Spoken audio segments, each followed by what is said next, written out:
Good Ladies evening. and gentlemen. Good evening, everyone. It is exactly 1 minute to 7, so we are going to get started to the County Sheriff Candidate Forum for today, September 27th. We are not live. It will be replayed, and I am not Bruce, so you hello. Hi, my name is Bruce Lee Clark, and you are? Sean Marie Oler. Great. We want to welcome you here this evening to Bennington tonight, produced by Mike Bethel, for this candidate forum for the candidates for Bennington County Sheriff. We also want to thank the three candidates who you will be hearing a great deal from during tonight's forum. And we want to thank also this evening's underwriters, CL White Glass on Gage Street and the Bennington Mill Properties on Benmont Avenue. And we also want to extend thanks to the town of Bennington for the use of the facility, and to Cat TV, who are recording this evening's forum. It is live on Facebook, and it will be posted to their YouTube channel.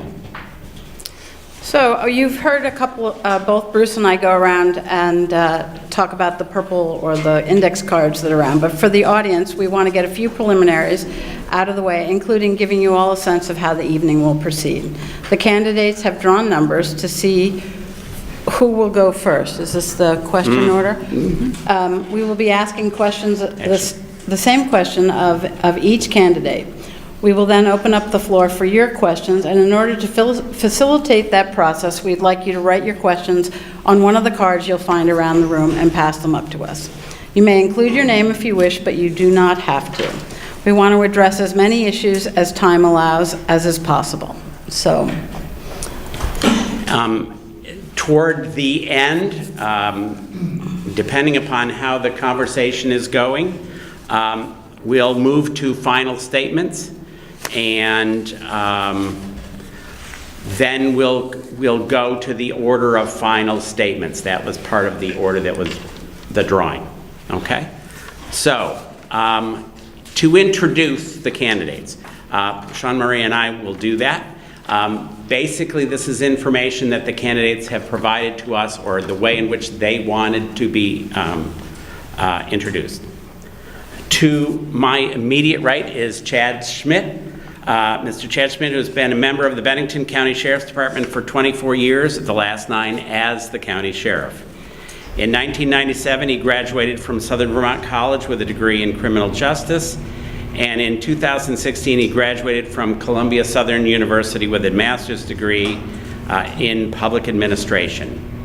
He's served on many local organizations, including but not limited to the Bennington Rural Fire Department, the local Elks Club, the Chamber of Commerce, and the Sacred Heart School trustees.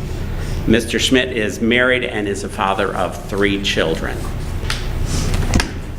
Next to Chad is Mr. Bo Alexander Sr.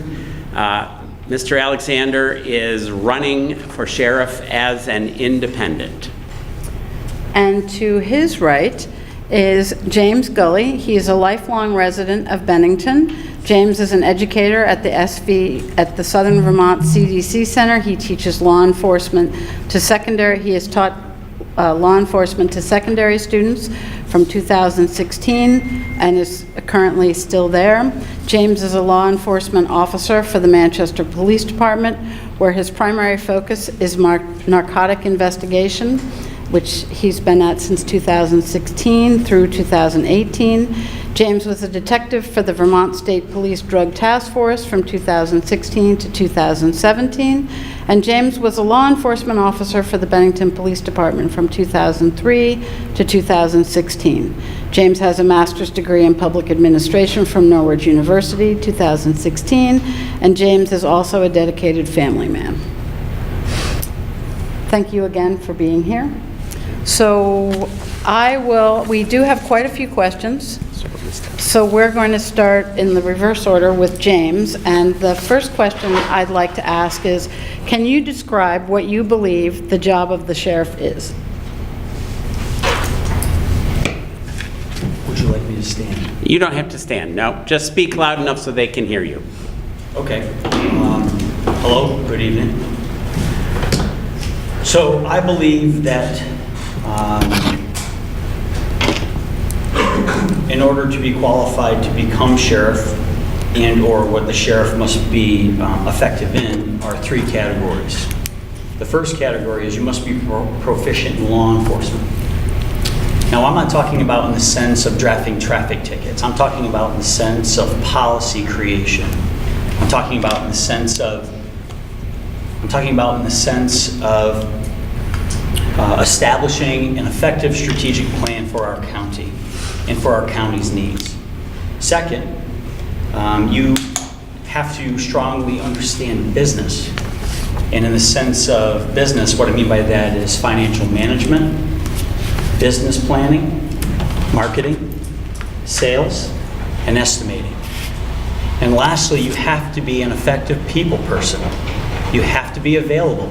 Now, I'm not just talking about during an election time, I'm talking about during your entire tenure. On top of that, you also have to be trusted. So those are the three qualities that I believe meet the needs of sheriff. Thank you. Sorry. Go ahead. I'm just reminding the speaker, since there is no PA system set up, Speak a little louder. speak a little louder so that everybody, speak to the back wall. Sure. Could you hear James back there? Okay, thank you. Thanks, that's helpful. If you can't ever hear, please say something, wave your hand so that we know. Thanks. Bo. There's a question, sorry. The question is, can you describe what you believe the job of the sheriff is? Job of the sheriff is two processes, civil process and prisoner transports. But I also believe it needs to be a community resource. We need to get back to protecting and serving our community and having an open door policy with our department and with the sheriff himself. Thank you. Chad? Well, first of all, thank you, Sean Marie and Bruce Lee Clark, for hosting this, moderating this. Mike Bethel, wherever you are, I saw you here earlier. Thank you for putting this on for us, and thank you, all of you, for being here, regardless of who you're supporting in this.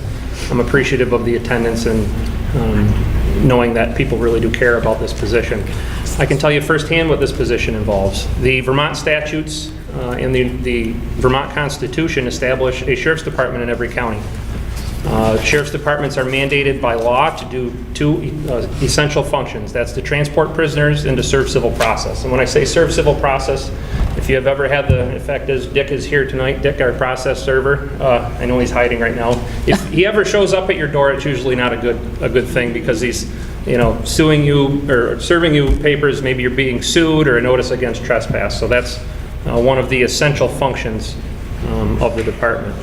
Prisoner transport is a big thing in Bennington County because our nearest correctional center is in Rutland. It's 54 miles away. So every time a prisoner needs to be brought down, we have to get in our van or cruiser, head to Rutland, and then bring that person to court at given times. In addition to that, corrections isn't always convenient, and they may place someone in Rutland, or females have to go to Chittenden, or people with medical concerns may have to be held in Springfield. And all those people may need to be brought down simultaneously on the same day. So those are the essential functions. So that's all I'm mandated to do. Those are the only things. So imagine for a moment, if you will, what a sheriff's office would look like if the sheriff decided that those were the only two functions that they're going to perform, because by law that's all they're obligated to do. You probably wouldn't need 28 cruisers like we have. You wouldn't need 34 deputies. You might have 5 or 6 and maybe a couple of cruisers. So those are the essential functions. Everything else that you see us do in the community is because the sheriff of that county chooses to set forth a strategic plan, if you will, a business model where we are for hire. And to what degree are we for hire? On the tune of 36 to 40,000 man hours per year we perform in this community, for maybe contracting with the state for various things. It may be contracting with a private contractor. Any of you have been disgusted with the traffic situation in Bennington and you've seen our blue lights there. That contractor has hired us to be there to perform essential police functions. So everything else that you see a sheriff's department do is because that sheriff decides that that's the business plan, and that's the contracts that we want to try to establish for the community. It could be patrolling for a town that doesn't have their own police department. like Arlington, Pownell, Sunderland, Shaftesbury, all over the county. So anything that we do above and beyond those prisoner transports is because the sheriff has gotten involved, created a business opportunity, and we are essentially operating like a business. So it is important that you have business knowledge and that you are able to perform business functions. It's kind of like, you know, if you want to use the term rent-a-cop, I'm not offended by that because that's really what we do. We are for hire. Everything that we purchase, everything that we do is based on contracts. The state provides us very little in funding to do those essential functions. So I know I'm probably going over in time. You are, but, so, okay? Okay. So this one will go, just so everybody knows, Bo will answer this question, then Chad, and then James, okay? And this question comes in the context of the statute that was passed by the legislature just this past year.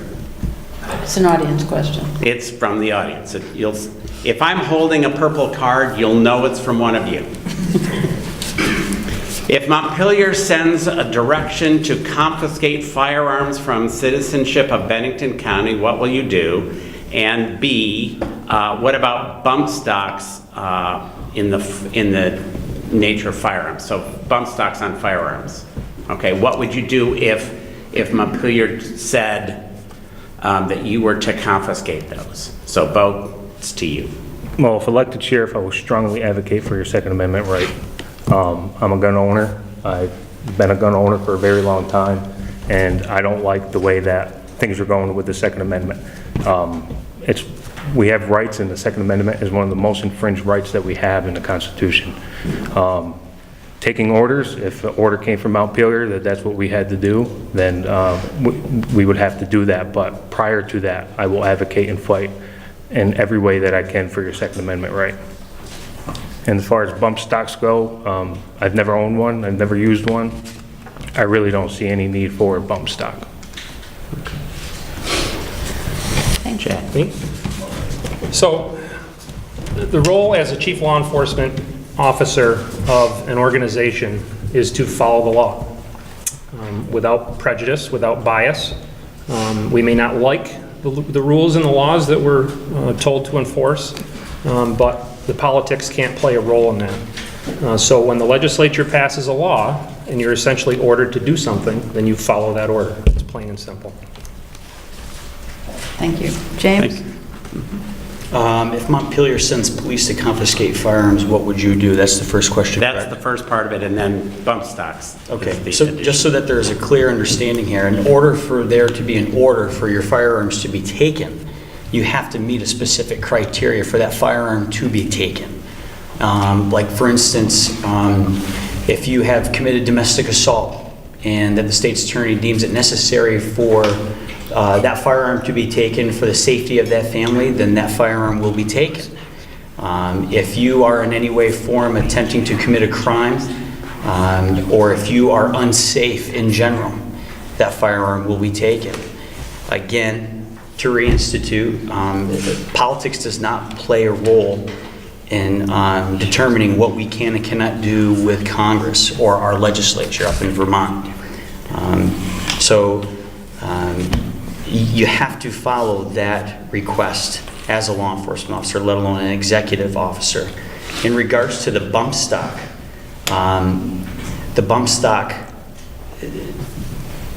I don't see it necessary. Again, I have to concur with Bo on that. I couldn't tell you or identify what a bump stock is. I don't use one, and I'm a hunter. I'm an avid outdoorsman, and I own numerous firearms. But yet I was trained, I was brought up right to respect a firearm. Thank you. Thank you. So who does this go to? This goes to Chad, and then James, and then Bo. I'm glad you're keeping track. I am. Need a slide rule. This question also comes from the audience, and it's a pretty straightforward question. Should a Vermont sheriff hire deputies from just Vermont? Should a Vermont sheriff hire deputies solely from Vermont? Yes. No, I think especially in our region, any qualified candidate should be given an opportunity. We have several deputies now that are from New York State. We have some that are from Massachusetts, and they have been tremendous assets. And given the lack of really qualified people coming forward to want to apply for a position in law enforcement, geography should not be a restricting factor in that decision. So I absolutely allow anybody from any other state, if they can get here and show up to work on time and they meet all the qualifications, I'll offer them an opportunity. So. Okay.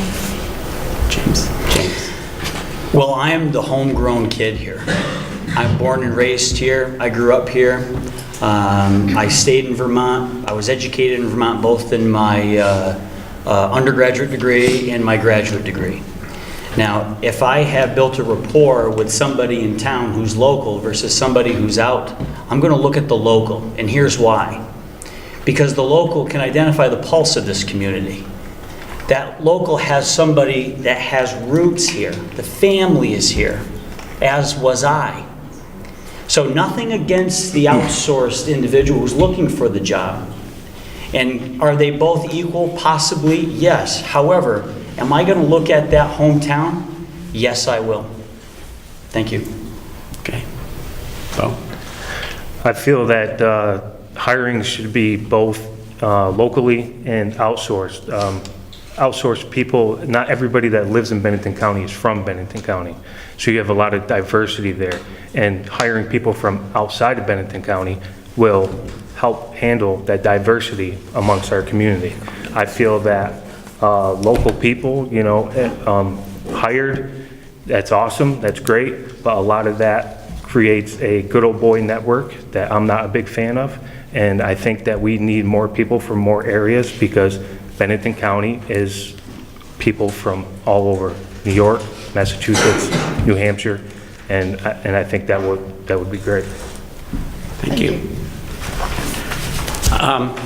One of our questions, we haven't gone there yet.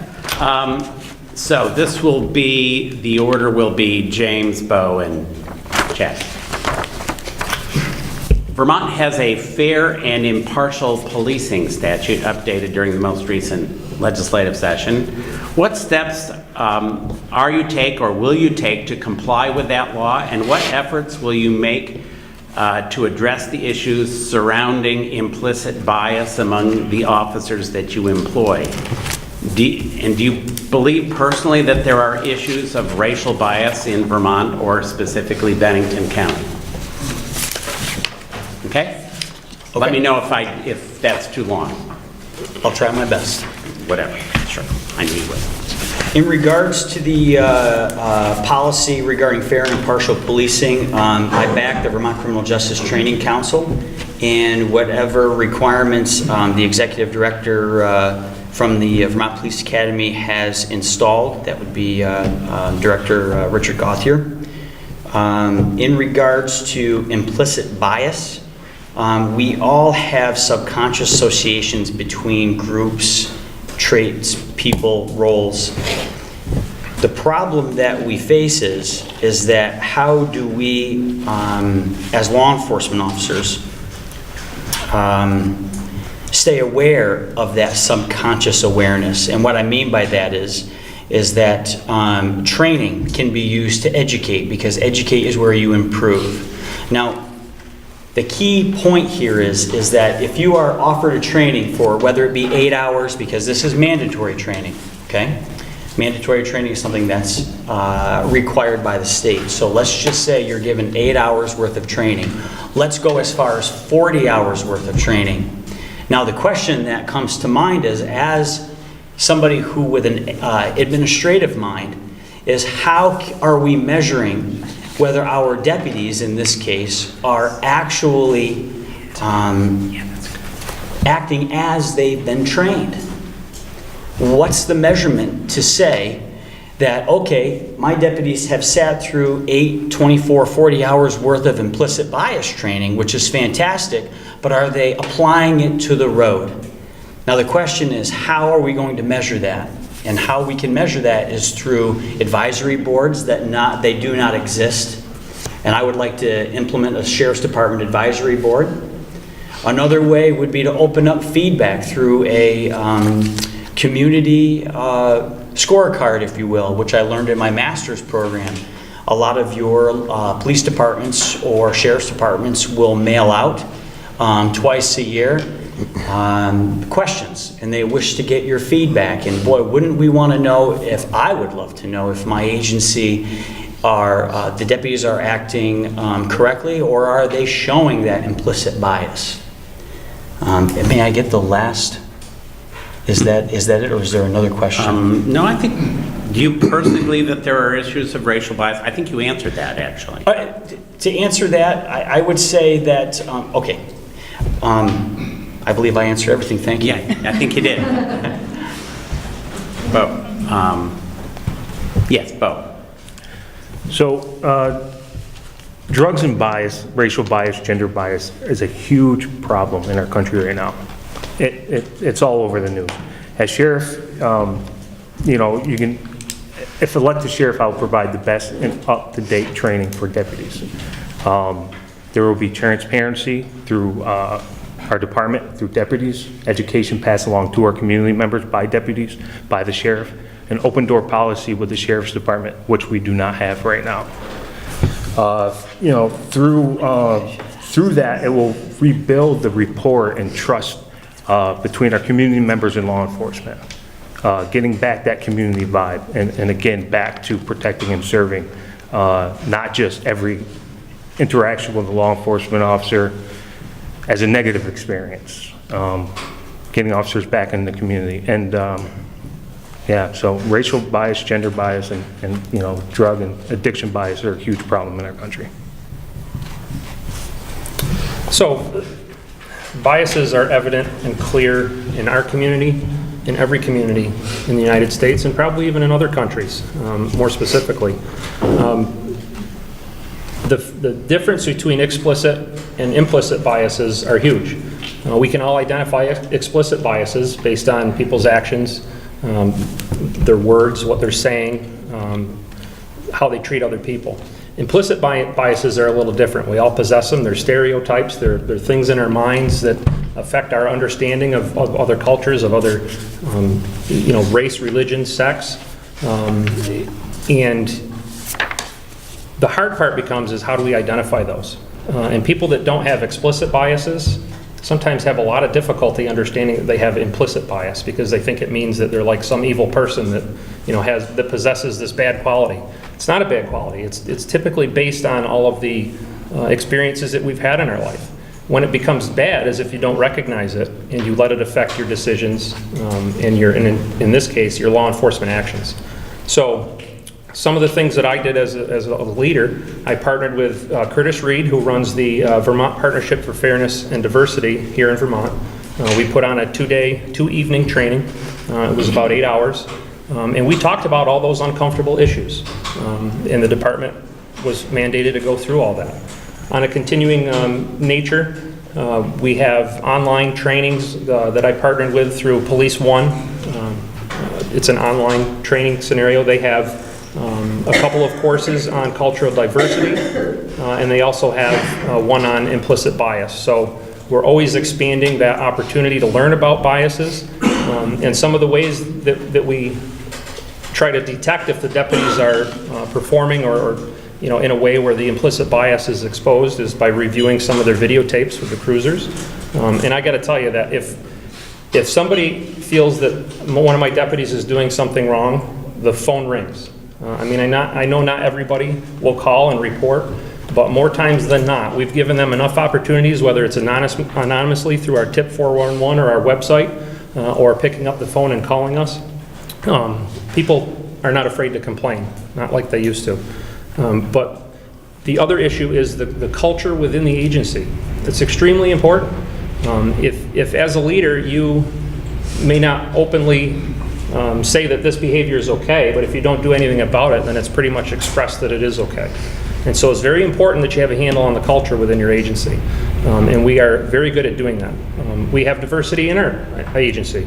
We have people who are lesbian. We have people who are gay.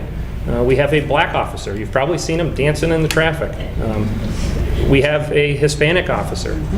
So we have women. We've tried very hard to diversify, and I got to tell you, that's hard sometimes in Vermont, but I think we've done a really good job at making sure that other cultures are represented in our agency. So, thank you. Thank you. Thank you. I'm going to ask, it's my turn, right? Yeah. I'm going to ask a question that we had written, and then I'm going to follow it up with an audience question. So the first question is around the organizational structure and financing in the Sheriff Department. It may not be clear to all how the Sheriff Department works, although Chad did a little explaining. So how do you see the role of the county sheriff in making its organizational structure, as well as its financing, transparent to the taxpayers of Bennington County? So that would be Bo, then Chad, then James. And so will the second question? Yes, it ties in. Okay. So I'm first. Yep. So, to keep it pretty simple for you, I'm a simple man, I don't want to bore you with a bunch of words. Taxpayer saving options, we can do that. We can get grants through negotiated contracts, the 5% that the sheriff is entitled to in his salary. That, for me, if elected by sheriff, will go back to the community equally between the community and the sheriff's department.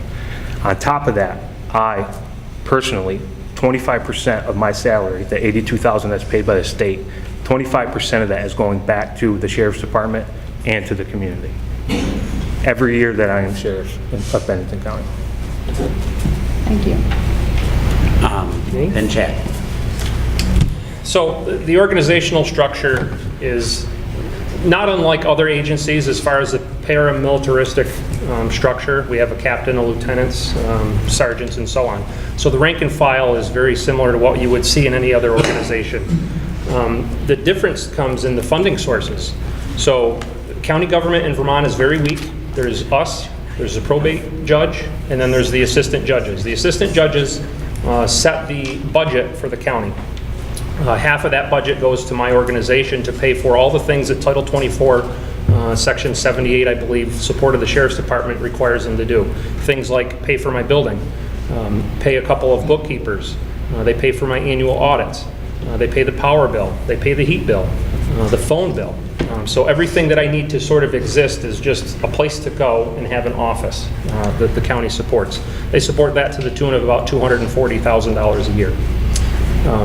Last year we did about 1.5 million in revenue and about 1.4 million went out in expenses. And that's everything from purchasing cruisers to fuel, uniforms, payroll expenses, what have you. Anything that you would need to pay out comes through those types of contracts. We do have grants through Governor's Highway Safety. We are provided a couple of deputies from the state as far as their benefits are paid through the state to transport prisoners. So it's a mix in how we do things. We are transparent in our finances in the sense that every other year we're required to have an audit. I choose to have an audit every year, and that audit is on the state auditor's website, and you can access it and you can see very clearly how much money we make and how much goes out, what our expenses are, what our depreciation is. So it's very transparent. Thank you. James.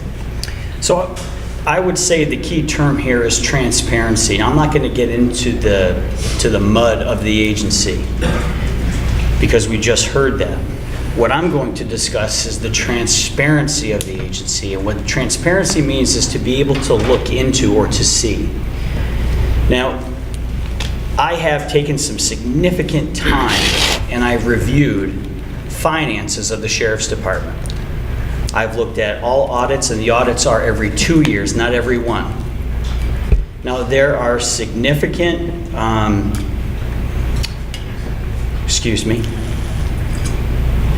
there are significant deficiencies that need to be addressed within the Sheriff's Department. The first is that when you are an executive officer, you are a sheriff of the agency, you should not have write access into your QuickBooks, to your QuickBooks. You should not have that. You should not be able to go in and to adjust financially monies as the sheriff. That's where the CPA or the bookkeeper comes involved. That was one of the internal deficiencies that was noted numerously. Additionally, People in our county want to know what's going on within the agency. So why are we not being proactive in that sense and getting out into the community? What I mean by that is that why are we waiting for our door to be open to have them come in? Why don't we go out to them? And in the sense of, why aren't we having an advisory board? A Sheriff's Department advisory board. Now, on that advisory board would be a panel of 7. Of course, it's an informal organization. What it does is then you would have people on your advisory board, not all your friends. You would want your critics there as well. Now, you would get a very good, strong feedback coming back about the pulse or the knowledge base within your community. So let's just say there were implicit biases, there would be feedback. If there were concerns, there would be feedback. And you would also work diligently through educating your advisory board, who would then in turn go back and amplify that back into the community. Now, in order to correct the deficiencies within the agency, to get back to the financial aspect of it, that's going to take time. But yet, we have to recall that profitable, sustainable growth requires accurate financial information. And I will, on day one, sit down with my CPA, who I have picked out, and we will go over systems, controls, and procedures within the agency to fix, maybe find more and repair those, so I can continue to develop the agency to where it should be.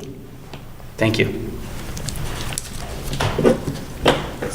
So there were actually a couple questions from different people that sort of follow up on this, and one is actually a pretty simple one that Bo and Chad can answer, but you'll have to tell me the direction. That's actually Bo, and then Chad is next. So So we're it's- going to keep the same order for this because they're all sort of clustered around together. So do you believe the sheriff should have read and write access to QuickBooks?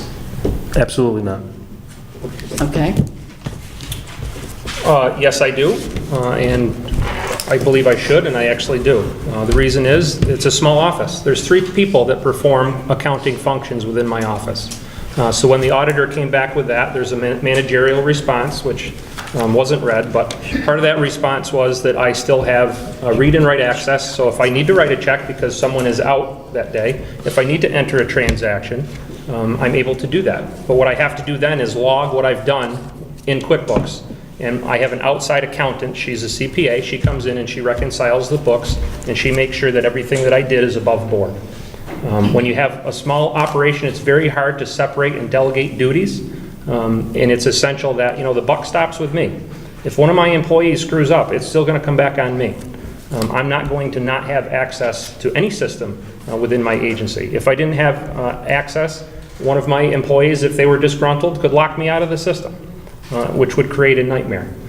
So as long as I'm sheriff, I will still have that access, but I have taken steps in order to make sure that transparency is taken into consideration, and someone from the outside is looking at everything that I do. So there's no secrets, nobody's stealing any money. I've often said that, if I were to take money from that agency, it'd be like stealing from myself. It's when you spend 24 years within an agency, you built it from the ground up. You've had your vision for the department, and you've also made that vision come true. You don't then do things against yourself, like taking money or doing anything nefarious with the accounting system. So James, you kind of answered that in a previous question. Did we? Do you want it? Oh, sure, I'm going to continue off that, Yep. if I could. Yes. So, for the mandated state audit reports that are submitted, their most recent is 2017, the state required that a CPA review documents, which is not taking place. Additionally, internal deficiencies in regards to a government-run law enforcement agency. Okay? You have to trust the people that work for you. You have to treat people with respect. On top of that, I have never worked for a law enforcement agency, whether it be Bennington Police Department, whether it be Manchester Police Department, or the Vermont State Police Drug Task Force, where the head boss is running the finances. I've never seen that. And I would consider that unethical. So in my sense of the word, this is not a private family business. It would be different if it was. This is not. This is your money. And it would be almost, and I'm not making any accusation here, but almost be like letting the fox in the hen house. No. That will not happen under my control. It will not happen under my leadership, and that is a significant lack of leadership. Thank you. Can I respond to that? You'll have a chance later. Okay, I'm going to ask you. It's your turn. Yep, it is my turn. You would have to be, you would have to be, well, I think all of you know, all of us know that there is an increasing, or at least there is a considerable opiate issue in Bennington County, in Vermont, in the United States. There is a changing culture regarding drug use with the change that the legislature has made with regard to the availability of marijuana. And lots of other things in between. What concrete steps do you plan on taking, or have you begun to take, depending on who you are, that will begin to help the community address all of these issues from the perspective of the Sheriff's Department? And we'll begin with Chad, move on to James, and then to Bo. So this has been a hot topic throughout the nation. It's a nationwide epidemic. 21 to 29% of patients that are prescribed opiates for chronic pain misuse them. 8 to 12% develop an addiction. 4 to 6 of those transition to heroin. And one of the most significant statistics that I'm going to share with you that you may or may not know, 80% of heroin users abused prescription opioids first. 80%. So we have a prescribing problem, number one. So let's talk first about what we've done. And I don't mean we just as the Sheriff's Department, I mean we collectively in law enforcement in conjunction with other coalitions and even physicians. So back in around 2010, we had the first prescription drug take-back that was sponsored by the DEA. The Sheriff's Department was the first one in the county to have a take-back event. We had it at our old office on Lincoln Street, where people were given an opportunity to bring back unused and unwanted prescription drugs. It was extremely successful. We got on the bandwagon and decided how can we make this program happen more often, not every just 6 months. So with other coalitions, we stepped up, and we have drop box locations now at almost every law enforcement agency in the county, including my office. We have one up at the hospital, and we're continuing to try to partner with pharmacies to take back more. We also developed the mail-back program, and actually I went and testified before the legislature about our program, and that model in Bennington County is now used statewide. If you've seen any of the mail-back envelopes, that started here in Bennington County. I also agreed to send a deputy to everybody's home if you have shut-ins or people that can't get out. You call us up, send a deputy to the house, and we'll pick up your unused or unwanted prescription drugs. You don't have to mail them, and you don't have to come to our office. That's how dedicated we were to getting rid of these unused drugs. The Shire's Prescription Coalition, in conjunction with local law enforcement, worked to educate prescribers about the overprescription of opioids and try to look at other ways to manage chronic pain. The state has since passed a law in limiting, you can no longer get 30 opioid pills. Now I think it's down to 7 days worth instead of 30 days worth, or even 90 in some cases. And they advocated for that change in the law.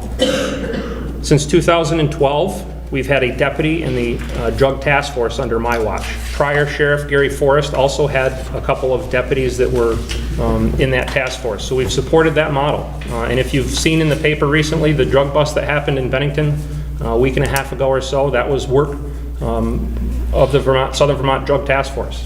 So they're in our community, and they're assisting that effort. You might have remembered Operation County Strike. It happened probably 4 years ago now, 5 years ago, where we had 47 drug dealers arrested in the largest sweep in Vermont history. The Sheriff's Office supplied 13 deputies. Those are non-billable hours, by the way. So that's us donating our time and giving back to assist in that. I reinstituted the K-9 program. Now, the K-9 isn't just about drugs. It can do tracking and other things. We do K-9 demonstrations. It's a great way to get into the schools and build a rapport with the young students. But it also does help with the drug problem. I've supplied Narcan to all the deputies. They've been educated on how to use it to bring people back from overdoses. We also began the TIP 411 program, where people can get on their cell phone, they can use our app, and they can start giving us anonymous tips on drug locations or basically anything that they want to give us. We then forward those to the drug task force or the agency that might be able to handle it if it's not a drug situation. So what are some of the next steps? Bennington County had the largest DARE program in the state under Gary Forrest. I was a DARE officer for about 5.5, 6 years. Went into schools. We had a great drug education program. We don't have that anymore. The reason we don't have it anymore is because the schools took the funding away. They really didn't see the curriculum kind of got stale. There wasn't a lot of updates from DARE America. But I'd like to get back into the schools with a drug education program. There's a new program out called LEAD, which is a drug prevention program with a K-12 curriculum that's delivered by a law enforcement officer. I'd like to see a police officer in every elementary school delivering this curriculum. It doesn't have to be the sheriff's department, it could be any police department. They talk about goal setting, decision making, prescription and over-the-counter drug use, stimulants, narcotics, opioids, depressants, anger management skills, underage drinking, conflict resolution, and also tobacco.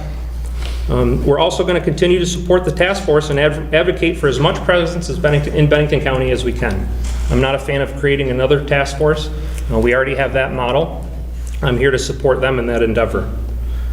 We provide officers with continued drug interdiction training, ways to observe and detect interdiction, drug trafficking in our area. That training needs to be ongoing. And I'd like to also add another K-9 and a handler to go along with our current handler. I think adding another one would allow us to do different times, different shifts, and I think it's important, and we can fund that.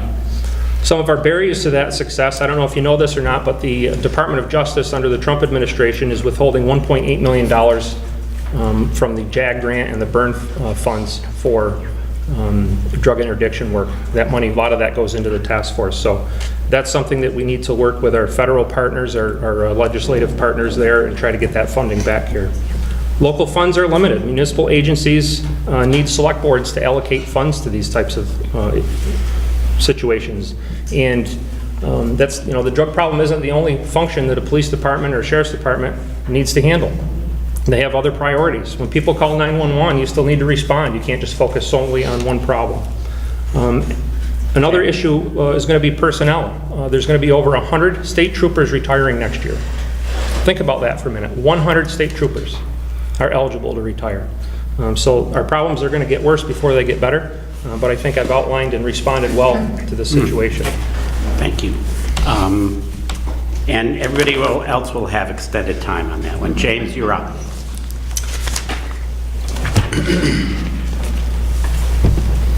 So the opiate crisis in the state of Vermont is horrific. A lot of good people have died. So what I want to talk about is the elephant in the room. I'm not here to discourage the drug take-back program. It's an effective program. Let's talk about fentanyl. We've had numerous overdoses in southern Vermont within the last month. Good people have passed. And I myself have worked in the drug task force.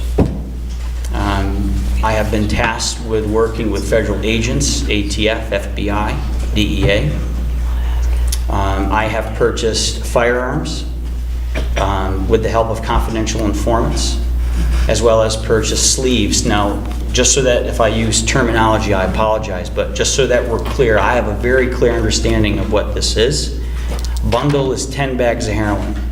A brick is considered 50. And a sleeve, that's considered 100 bags of heroin. Now, when I get involved as a narcotic investigator, I purchase sleeves of heroin right outside these walls with firearms. Not only in Bennington, not only in Manchester, but that ranged from the Pownell line all the way up to Middlebury College, because I covered 3 counties as a drug task force investigator. Just so that we're clear, 80% of the calls that the drug task force handle are outside of Bennington County. Now, that's not to fault the drug task force, because I highly respect the unit and they're the best in the state. And my Bennington bosses know this, because I had to report to them as I was en route to Rutland. Because Rutland, people, is ground zero, and that's where the heroin initiative grant is going towards, the millions of dollars that have been dispensed by Senator Patrick Leahy. Now, additionally, the drug task force, think about the tip of a spear. They handle the worst of the worst, that tip. So, for instance, if you have an organization, an organized crime organization that is distributing approximately 10,000 bags of heroin every 3 days, they're going to handle that, which as the one recently in Bennington, where I was also involved in that by well over a year ago. And that's a federal case. It takes time and a strong strategic plan to attack these people that are spreading poison and death in our communities. Every day for, I'm going to say, since 2010, since I've been diligently involved, I have handled phone calls. I've talked to loved ones. People have called me asking for help. Just today, I was with the Bennington County Addiction Coalition, Manchester Fed Up, One Heartbeat, trying to propose and to deliver software for those that they can immediately, in real life moment, touch that app and get delivered what's available for beds, treatment, and for help. Now, when I am elected sheriff, I will institute the County Sheriff Investigation Unit. And the reason for that is because I'm not going to compete against the State Police Drug Task Force. I'm going to work with them. This has been in the making in my head and in conversation with them for well over a year. Because I sat in at my desk, whether it be behind a wheel or behind a computer, and I said, what can I do better? What can be done best for the people of Bennington County? Sometimes coming down doing a buy, sometimes going outside of Rutland County and then in Bennington. That's not reasonable. It's not effective because we're working in silos, everyone. So I want to, as sheriff, bring forth that collaboration. Everybody comes under one roof so that Bennington isn't tasked with solving this crime. Because I can assure you that people that are coming into Bennington and Manchester and Pownell and Peru are coming up from Mass and down from Rutland and other outsourced areas. In regards to the 411, 411 is a system that is created. Information does go through 411, which is run by the Sheriff's Department currently, but right now it comes through as anonymous information. And that information gets outsourced to other law enforcement agencies. It's not investigated through the Sheriff's Department. I would like there to be a section on that 411 where you will not remain anonymous. If you choose to give your name, because people will, we can use that information and build an effective case and or document the intelligence. Regards to the county strike, some time ago, that was an effective drug task force, Bennington County Drug Task Force case that was implemented and funded by Senator Dick Sears, whereas numerous people of those who have been arrested since then have passed away because of drug overdoses. It's not only about the arrest and the effectiveness, you have to render people help. And I want to collaborate as the County Sheriff Investigation Unit with people like Fed Up Vermont and other organizations such as recovery, treatment, mental health, and homeless organizations to get them that immediate help that they need. Because once we make that arrest, they're at their most vulnerable. And they look you in the eye and they'll tell you, I just want to die. And I'm not going to go to bed anymore and sleep on my pillow and worry that blood could, and this may sound horrific, but blood could be on my hands. It's my job as a law enforcement officer to render these people help. And I have the possibility to do more as Sheriff of Bennington County. Thank you. Thank you. That's great. Bo? So, if elected sheriff, there needs to be a collaborative effort with all entities and agencies within the county of Bennington. I want to work harder and tougher with the state's attorney's office to enforce strict, hard punishment for anyone coming outside of our community bringing drugs inside. Currently now I'm a federal contractor. I work all over the state of Vermont. St. Johnsbury, there was a federal bust that yielded $95,000 worth of heroin and fentanyl. What is here that hasn't been found yet? With everybody that's dying, I've lost 5 people that I know within the last month. 5 people I supervised when I worked for probation and parole. We need to work with DLC, better accountability and supervision. Not that they're doing a bad job, but better accountability and supervision with the offenders that are in our community. Expand the GPS and electronic monitoring system that the Sheriff's Department does now. Supervised by deputies, not just by the DLC. Area treatment facilities and treatment leaders in our counties, Turning Point, Fed Up. We all need to work together as a team because at the end of the day, it's affecting all of us. It's not knocking down our front door. It's not knocking down my front door, but it eventually will. With medical professionals getting training out there, working on the same page so we can fight this all together. Educators in our schools, passing the education along to them so that way it can be passed along to our children and our grandchildren coming up.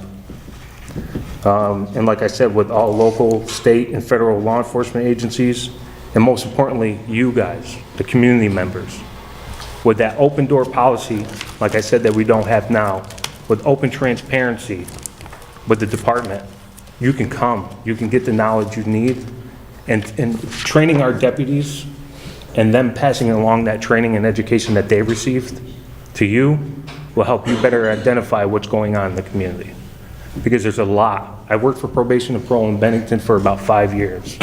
There's a lot of stuff that happens here that if you guys knew about, you guys would be kicking down the doors in Montpelier. And that's my vision if elected as sheriff. Thank you.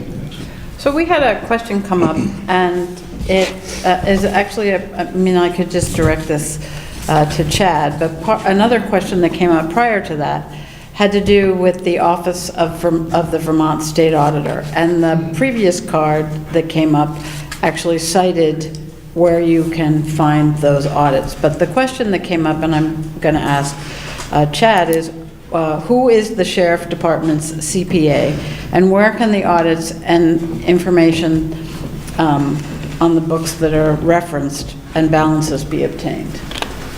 The state auditor's website, I don't have that website, but if you just Google the Vermont State Auditor, they're in there. Our current CPA is Laura Nesbitt. She freelances and does stuff on the side. She works for Mac Molding up in Arlington as a CPA. Okay. And this previous card referenced that the reports for the auditors are required every 2 years. And it's according to, I'm not sure which title, but it's section 290E. So that was part of a question that was kind of answered in some of the other Right, and it is only required every 2 years, but I get one every year by my choice. And who does that audit? The same company that the state contracts with to do the biennial ones. That's helpful. Okay. All right. Okay. Different question. There have been recent articles that have raised questions with regards to the accountability and autonomous nature of Vermont Sheriff's Departments And that's obviously beyond the purview of these three gentlemen because that's set up by statute, as you know. But they highlight the susceptibility for unethical business practices and possible corruption. Those articles are from 7 days, and I heard of one on VPR, Vermont Public Radio. So the question from the audience is, what have you done or what will you do to ensure that the Sheriff's Department will not succumb to such exploitation as described in those articles, and really due to the autonomous nature of the of Sheriff's Departments in Vermont? And according to my records, it'll be James, then Bo, and then Chad. So that was a wonderful article, very informative. In regards to making sure that there is openness, again, we're going to fall back to the term transparency. You want to make sure that you are open and you are available, and so aren't your documents. What I mean by that is that when I'm elected sheriff, I have already spoken with Bill Deveneaux. And Bill is a CPA finance attorney. And Bill and I sat down and we went over the finances within the financial disclosures, the 2017 financial disclosures. And as well as other people. And what I will do is I will bring forth a monthly financial disclosure, which does not happen as far as I know. I have not seen it. I have searched for it. I have not been given it. And I have looked for it. I cannot find it. What I was informed also by my person who reviewed is that what it appears is that fall finances are computed annually, once a year. So allows... How do you keep your agency from taking that hard turn where there could be confusion, there could be accusations? I don't know. However, the one area that I would focus on, probably that would quickly answer this question because I'm beginning to mumble, would be transparency. Opening up to the public, letting the public see, identifying with the public, and that's it. Thank you. Okay. Oh, We're going to kill you with this word, transparency. All right? it's okay. It's a good word. Open doors, open policies.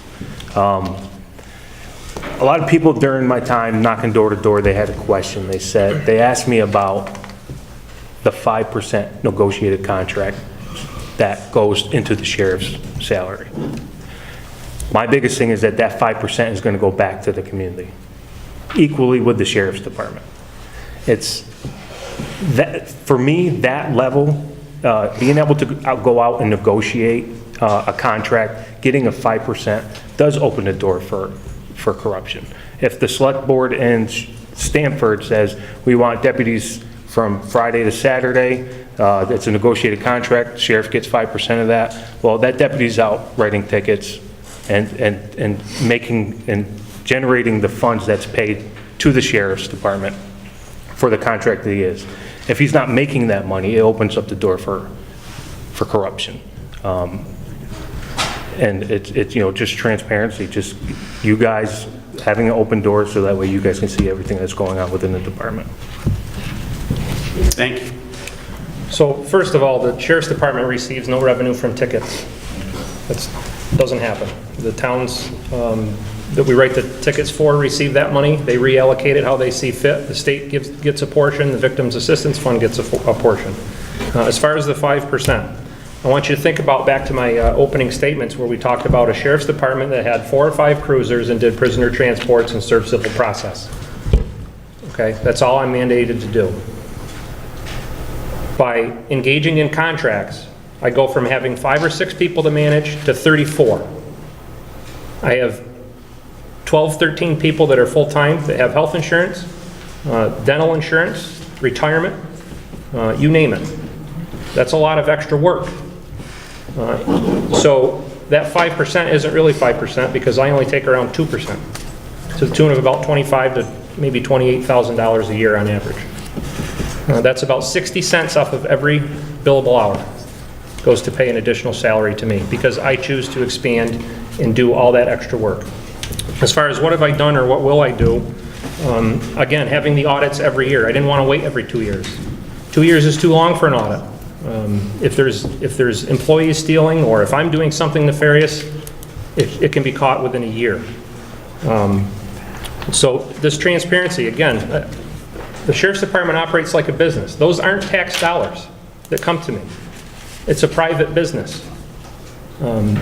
We are as transparent as we're required to be, and if somebody puts in a Freedom of Information Act request, we have to respond to it. So everything is right there on the website. People are free to ask questions. As far as a monthly report, I'm not sure what that is or what he would be looking for. I'd be more than happy to provide a profit and loss statement. It operates like a business, but remember, those aren't tax dollars. Those are department dollars. They're funds through contract, whether it's a private entity, a town, or even the state of Vermont. But those are not tax dollars when they get into my business. So. Did we get everybody? Yep. So this question comes from the audience, and we also have a similar one. And since the work and the financing of the department is perhaps not part of the public knowledge, how would the voting public be able to assess the relative success of the department in meeting its requirements and goals? And that would be Bo, then Chad, and then James.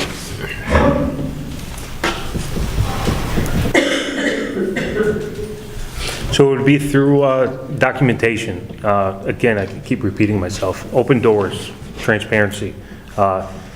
Getting the information out to you guys. As James said earlier, not waiting for someone to come and ask for it, but to put it out there. So that way everybody has access to that on the internet. It could be posted into the Sheriff's Department. It could be generated as a email that goes out automatically, posted in the newspaper, on the Sheriff's website, on the Sheriff's Facebook page. Getting the information out there so that way all the taxpayers know where their money's going. If the select board in any town pays the Sheriff's Department money for a contract, those are taxpayer dollars, period. Money that goes into the Sheriff's Department are taxpayers' dollars. That 5%, however much goes into the current sheriff's pocket, are taxpayers' dollars. And that should not happen. The Sheriff's Department should not be a money-making opportunity for the sheriff. Thank you. Can you just repeat the question one more time, please? Sure. Did I ask it? Yeah. Since the work and financing of the department is perhaps not of public knowledge, how should the voting public know about, how should the voting public be able to know about the relative, how did you answer that, Bo? Yeah. How should the voting public be able to assess the relative success of the department in meeting the requirements and goals? Okay. So I think the best way to answer that question is to just simply look around. Look at the equipment that we have, the cruisers that we have, the new building that I purchased and put us into and moved our headquarters. Just simply look around, the uniforms that we wear, the new guns that we purchased, the body armor that we purchased. Those are all done through contracted funds. So you have to be fiscally responsible in order to manage those funds. A sheriff's department could go bankrupt. There's nobody there to bail you out. It's not like when Chief Doucette needs a new cruiser, he goes to the select board and say, hey, I know I wanted this to last 4 years, but it only lasted 3. So you got to pony up some money because we're down a cruiser. I have nobody to go and ask. I can go to the Bank of Bennington and hope that they'll say yes for a loan. So just look around at how it operates, how it's managed. Look at the amount of people that we have working.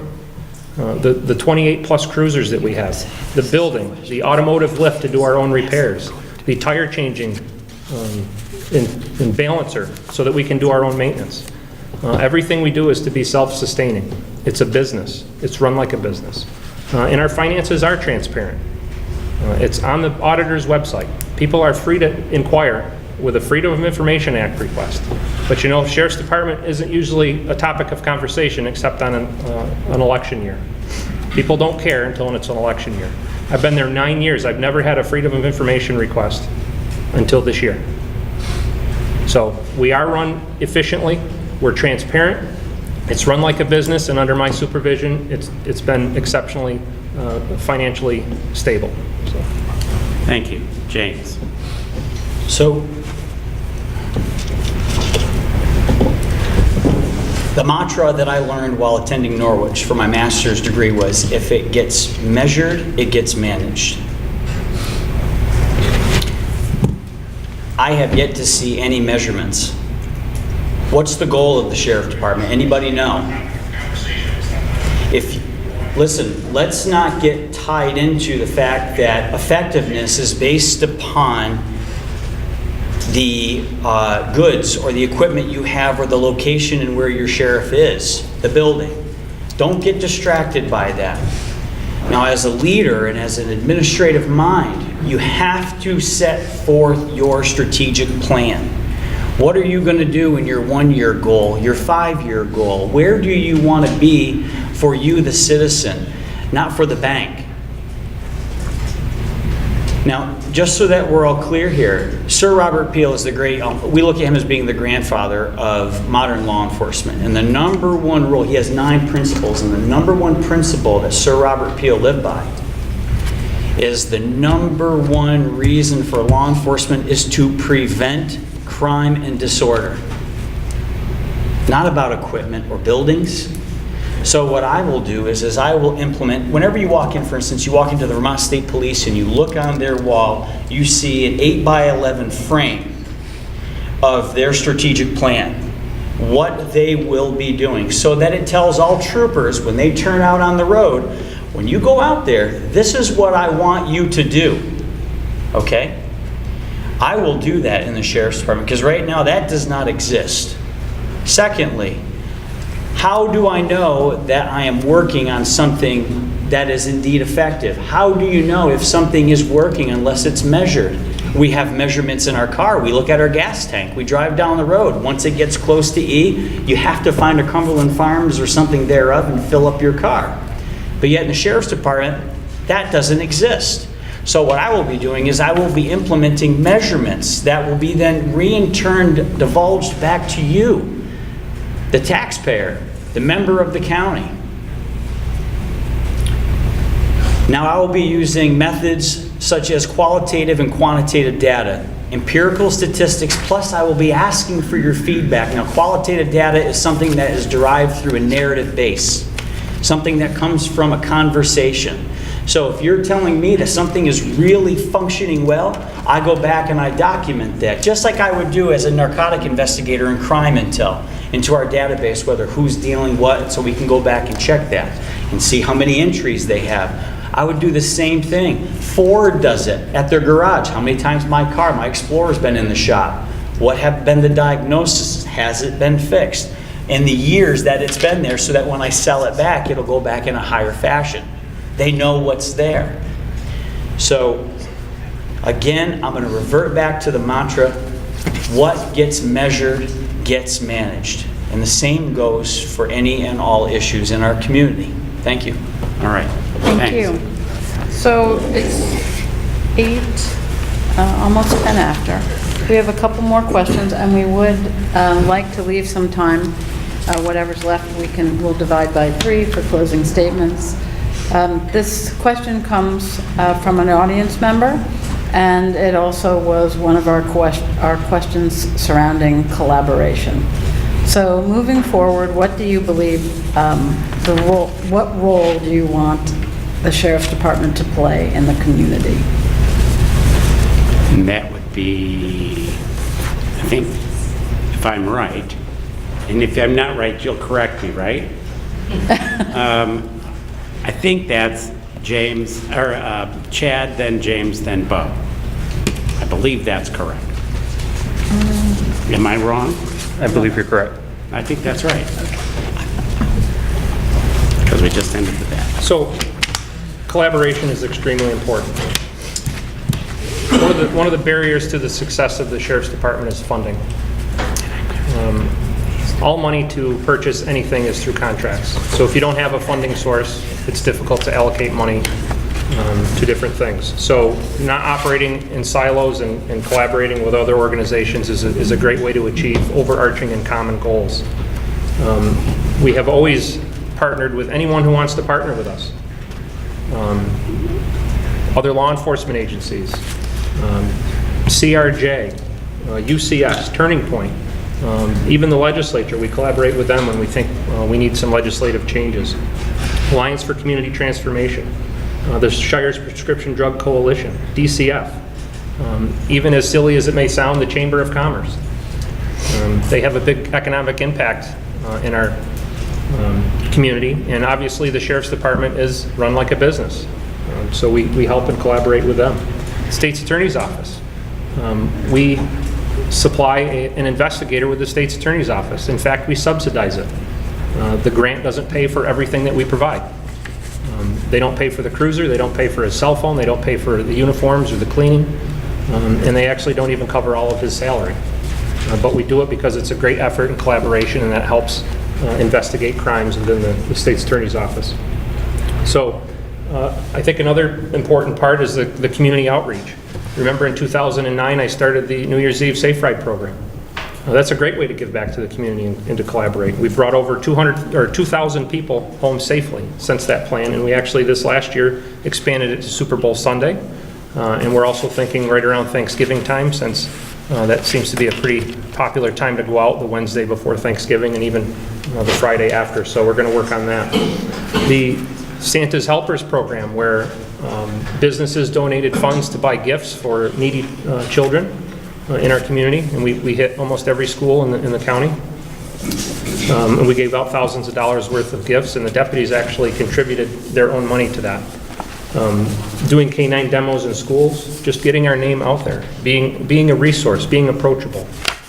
Those are all good ways that we're able to collaborate. Recently, we also assisted with the school bus training with the SVSU. So we're out there, we're collaborating, and we're always looking to expand those relationships and build upon them. Thank you. Thank you. That was Chan. James. I got to admit that Safe Ride program is very nice. I've benefited from it once. Thank you. Transparency.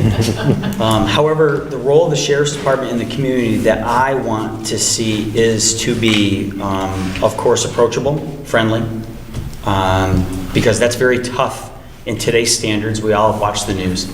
However, what I want my deputies to be is to be proactive in the sense of preventative measures. Our goal in law enforcement is to not only respond, because we see a lot of that. Call comes in, incident is punched, you respond. And then you respond again, and then you respond again, and then you respond again. My goal is to allow my deputies to think outside the box. Think of a way to get to the root of that problem and solve that problem. Get to that problem before it becomes a significant problem. So if you hear the term proactiveness, the term proactiveness is not in the term of aggressive law enforcement, because remember, the number one goal for a law enforcement is, because yes, the Sheriff's Department is a law enforcement agency, is to prevent crime and disorder before it happens. So if you see a ton of blue lights driving around, I tell my students, that's not a form of effectiveness. Not seeing the blue lights is a form of effectiveness. Also, I would like to institute what is identified as Project Lifesaver. Now, my Uncle Jeff, who's passed, had Down syndrome. And my Uncle Jeff, at times when he was a child, was prone to wandering. Now, I know that a canine can be used to track a scent. However, if that scent is not there, what then? Now, my Uncle Jeff had horrible knees. He had fallen a lot. And That would have been a disastrous circumstance for my family. And the same goes for those who have children in their family with autism and or any cognitive disorder. I have already spoken to some fraternal orders who will be willing to purchase this or render significant funds to get this program up in our community. Is $4,000. And what it is it's radio software system. Puts out radio waves. So as the person was to get lost, they would have a tracker, whether it be on their neck or on their wrist. And we would be trained through Project Lifesaver, and if we were getting close, the beeps, of course, would sound closer together. This recently happened over in Washington County where an elderly male with dementia was lost. He was found miles away from his home, and without that software, I would call it, equipment, it would have been very bad. The majority of the sheriff's departments over in New York have this software and render this to their county. I think that is a very effective means to give back. Can you, is that good? Yes, thank you. Good. Bo? So I had mentioned earlier collaborative efforts with the state's attorney's office, Department of Corrections, medical staff, educators, all law enforcement agencies in the community. As sheriff, some of my short-term goals, I want to revamp on day one, revamp the sheriff's department. I want to educate deputies, educate the community members. Take active measures to protect our schools and our children and grandchildren. Community policing, I want to get that back. I want officers on the beat walking the streets, meeting and greeting, Applegate, Willowbrook, Pleasant Street, Main Street, not just negative confrontations between law enforcement and our community members. And collaborative efforts with the state's attorney to create a drug court. When I worked in Chittenden County, we had a drug court under the leadership of T.J. Donovan, which is currently our Attorney General, and it was awesome. It worked great. We need that here. Tuesday night, I was here for the state's attorney's forum, and they talked about that. And I think it's really important that we get that for our community. Thank you, Bo. And that's a good transition to where I'm going to go with two really short questions. If you can answer them in a minute or less, actually with yes or no's, that would be handy dandy. It'll be James, Bo, and then Chad on both of these. They're both questions from the audience. Would you support having a drug court and a mental health court in Bennington County? So that's James, Bo, and Chad in that order. A drug court and would you be supportive of that? I would be supportive of it if it met specific criteria. And this is more than just a yes/no answer. I understand. And the reason for that is because, the state's attorney and I, we've sat down and she has her agenda and it works for her. And then you have drug court, and I've talked to so many people, and I have to keep myself open-minded. And, the drug court has worked for people. However, here's the problem that I see with the traditional drug court. The traditional drug court is that once I make the arrest and I have somebody in my presence who wants help that very moment, and we don't have those case management systems set up at this time, the problem that I have is that I issue that person a citation to appear in court for 3 weeks from now, and they leave because it has not met the felony criterion, or Rule 3 exceptions have not been met. What that means is that the moment they walk away from me, they have 3 weeks before they get help. If drug court could be seen like a domestic, where you're seen the very next day and then you're into the system, you're getting the help that you need, then I will support it. Okay. Bo. Yes, Bo. So in response to James's response, that's exactly what we talked about on Tuesday, is that it would be a very short process from arrest to court. And that's what drug court does. There's a lot of steps that need to be taken to get there. And we can do that, and the implementation of a drug court, it's huge, it's important. Will I support it? Absolutely. And I will advocate for it. Thank you. So Chad. I think the concept of both a mental health court and drug court are really good. I don't know enough about the barriers or the reasons why we don't have that here. But anything that we can do to get resources to these people quicker, whether that be treatment, whether it be mental health counseling, whether it be medication, or whether it means they need to go to jail. If that can happen quicker, then I'm all for that, and I would certainly work with the state's attorney's office in any capacity, use my circle of influence, however that may help, but work with her to accomplish that, so. Thank you. Another question, and Chad, I think it may have been raised because of something that you mentioned. And we're going to keep the same order. Does anybody have any idea about how much the DARE program cost? And would you be willing, as elected sheriffs, to finding other funding sources if the school's funding just isn't there? So that was James again. I would have to review the curriculum to see if it actually meets the needs of those that we're trying to target. Monies, again, if I go back to the independent or the mandated audit reports, I mean, there's approximately, right now, approximately $100,000 in cash, not payroll in the Sheriff's Department, that is there. Granted, that is a buffer, but if I needed to get something off the ground, then I would use that, or there's $25,465 that are in loans that have been paid off since 2016 to 2018.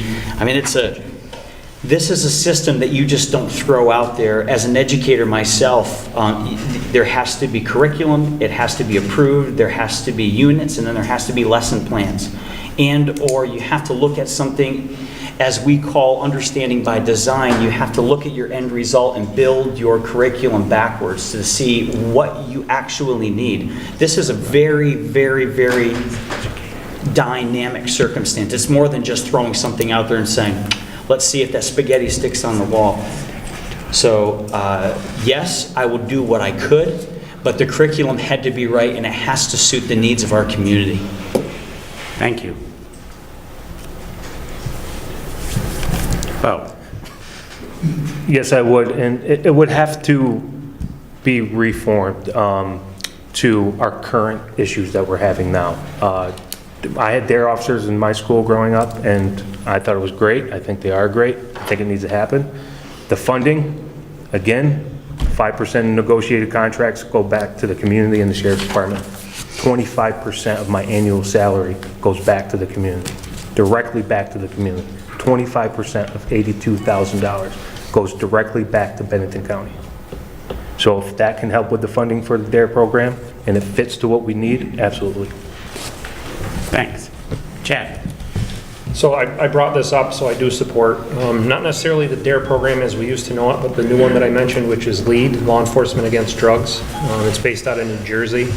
They do have a K through 12 curriculum. Obviously, that would need to be reviewed by members of the either school board or their curriculum development at the SVSU. But I think that even if it weren't the LEAD program, I think we need to get back in the schools with police officers delivering content about drug resistance education. I think that's paramount. And the funding, we'll find a way to fund it. The schools used to fund it. You're not talking, hundreds of thousands of dollars. But it is a significant amount, but I'm confident that we can find ways to fund it. Thank you. So you guys have been a great audience, and it's just about 8:30, and we would like to give each candidate 5 minutes, so we're hoping you'll stay a little bit past 8:30. And this question comes from the audience, so I'd like you, if possible, to incorporate this question in your 5-minute closing statement. And the question from the audience, an audience member, is what makes you uniquely qualified to run the department, run the Sheriff's Department? And Okay. again, I really appreciate this audience being so patient. Your questions were wonderful, and your attentiveness was great. When they get done, there's just a couple things I have to say, and then, and we can also give them all applaud, and you can applaud yourselves when the time comes. So the order, as drawn from before, will be Chad, and then Bo, and then James. Okay. Well, first of all, thank you again for hosting this. Mike, Sean Marie and Bruce. We've heard a lot of different talking, and I'm going to tell you that I'm the one that's here that has the unique and extensive internal knowledge of the department. I've been there for almost 25 years. I was trained by the prior sheriff, and we've built that, him and I together have built that organization from not having any cruisers to now having some of the, some of the other agencies look and think that, wow, that's a pretty nice cruiser, especially other sheriff's departments in the state. So I've had proven leadership as the sheriff over the last 9 years. I've held every rank in the organization, from deputy to senior deputy to captain. I think that I have the servant leadership skills, and when I say servant leadership, I try to turn that triangle of the agency around so that I'm on the bottom, and the people that are really out there doing the day-to-day jobs are above me. I'm there, I exist to get them what they need to do the job. I do empower my employees to be problem solvers. I think that's very important. They come to me with ideas all the time. The Santa's Helpers was not my idea. It was one of my employees. And I gave him the tools necessary to run with that ball. And he did a very successful job. Business experience is important. You got to understand payroll. You got to understand human resources. Again, a sheriff's office could go bankrupt. Imagine what the community resource would be if the sheriff's office was bankrupt. And that almost happened in Wenham County. So it's very important that you have someone in that leadership position that understands financial responsibilities and restraint with money.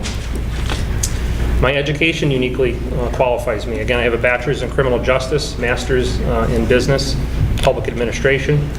I attended the FBI National Academy in Quantico, Virginia, which is was a 3-month residence-based educational opportunity where you're taught executive leadership.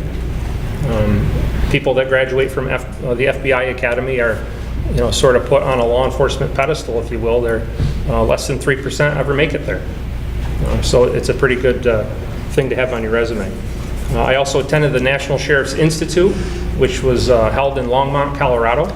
It's another executive leadership educational opportunity, but it also catered it to the office of sheriff, an elected position.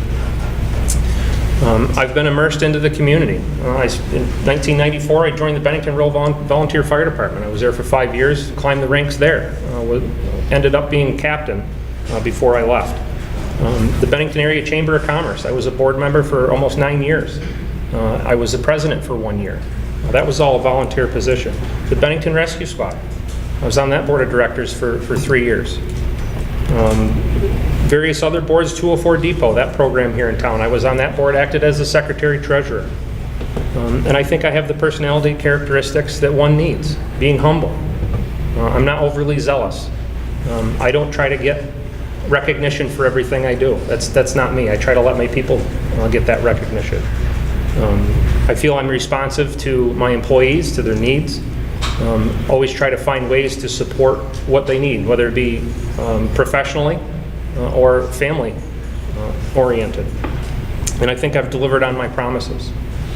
I've held this position again for 9 years. I take my oath seriously. I've memorized my oath. I know every word. I wake up every day thinking about that oath. And when you're in an elected position, you bear that burden 24/7.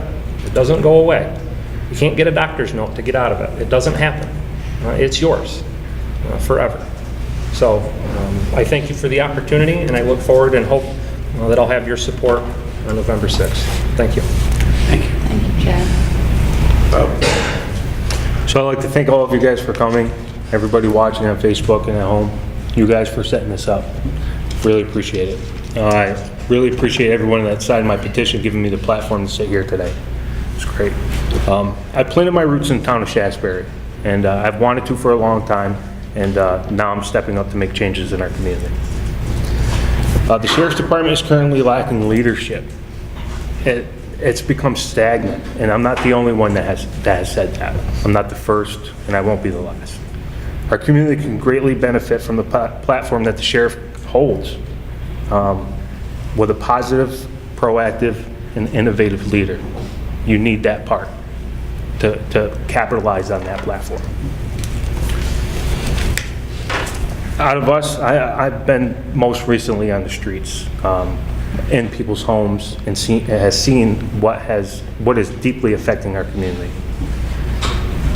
For me, it's not about the money, like I told you guys earlier.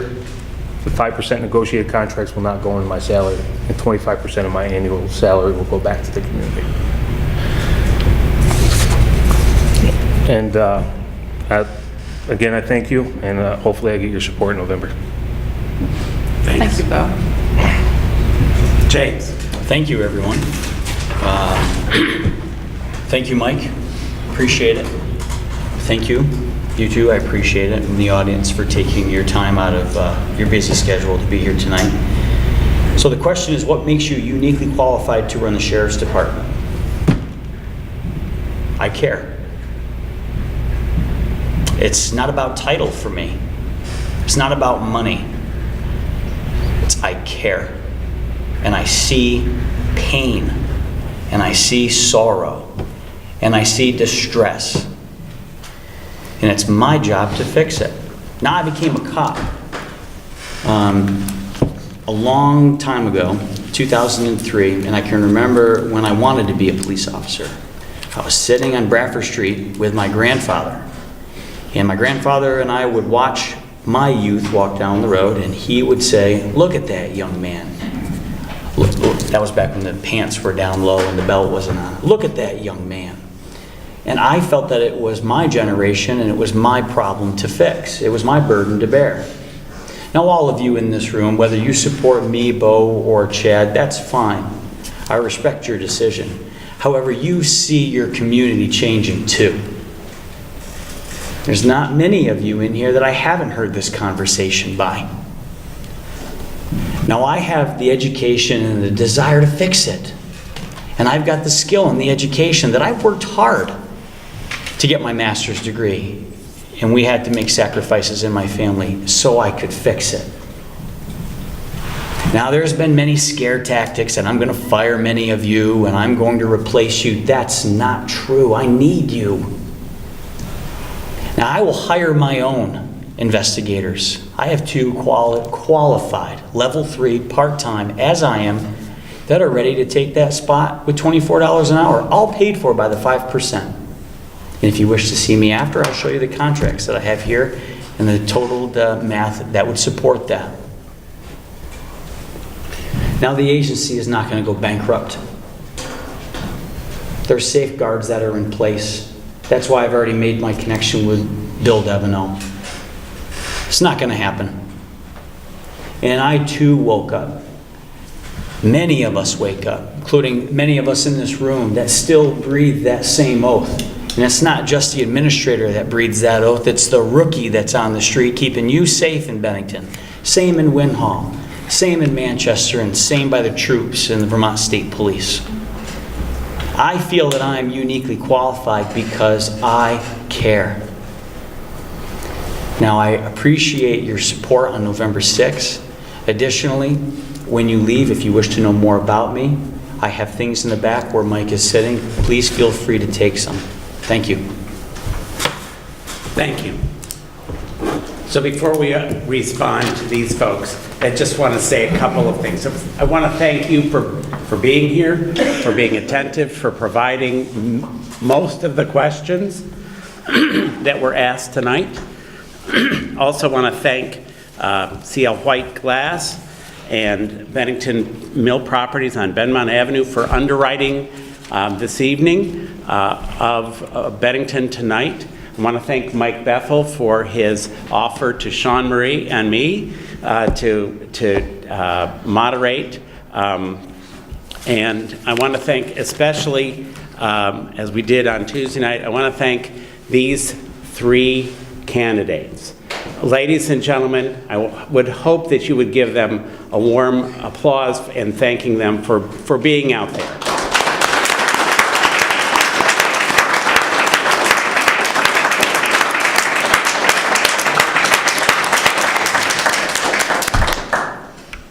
Thank you. That's it. We're done.